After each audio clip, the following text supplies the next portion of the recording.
So the third and final question about this whole program for beginners or whatever is that how do I change the program if I don't have the equipment that you mentioned? Because I mentioned a lot of special equipment that many people might not have. So this is pretty simple, kind of. So let's start. I'm gonna tired of making long ass videos, so I'll try to be quick on this one. Box squats.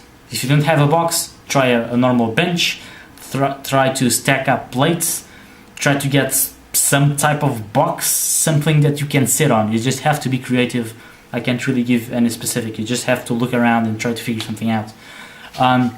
Now, what was the next progression? Goblet squats. If you don't have kettlebells for a goblet squat, you can do it with dumbbells. I think I did. I think I even mentioned dumbbells and not kettlebells. So I think everyone has access to dumbbells. If you don't, try with plates. That's what I did with my mom, for example. I don't have dumbbells, so she would just hold a 10 kilo plate and do that, and just increase until you have a 45.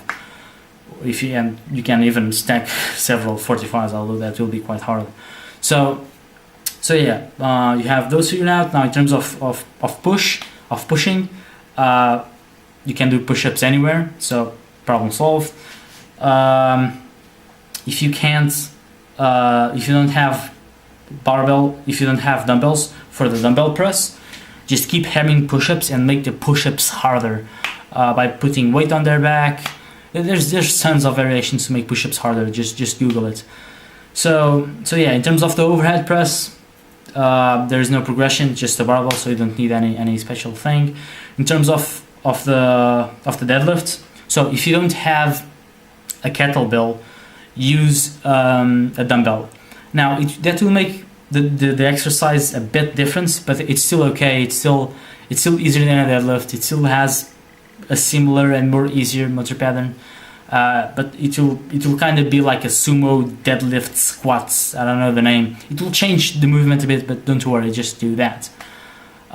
If you don't have the trap deadlift to move on after the kettlebell deadlift, which is quite common. I mean, almost no one has a fucking trap barbell unless you train at a really hardcore gym or something like that.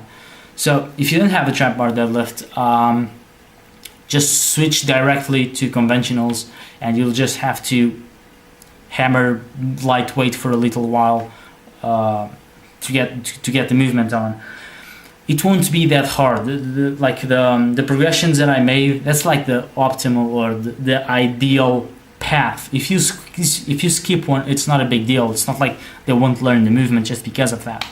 So just switch from the kettlebell or the dumbbell deadlift straight to the conventional deadlift. It won't be that much of a big deal. So now in terms of chin-ups, I will assume that you have at least a fucking pull-up bar. What you might not have is bands, because I recommended bands to get stronger if they can't do chin-ups. So if you don't have bands, what you need to do is negatives. So you just jump to the bar, you get on the top position, and you just lower yourself as slow as possible, and you just do several reps on that, and that will build strength so that later you can just do normal chin-ups. And I think that's it. I think that's all there is to the program. If you don't have if you don't have, for example, a glute ham raise or a hyperextension, you can either find replacements on Google. There's a few, but mostly I wouldn't even worry about. It's accessory work. It's not that important. It's like 5% of the whole program. What matters really is the squat, the pull, the press, the deadlift, etc. Those are the things that really matter. So if you don't have access to the equipment for the accessory work, just don't worry about it. So that's it. I think I gave replacements to everything. So you can do this. You can still do this program even if you have limited access to equipment. So yeah, peace.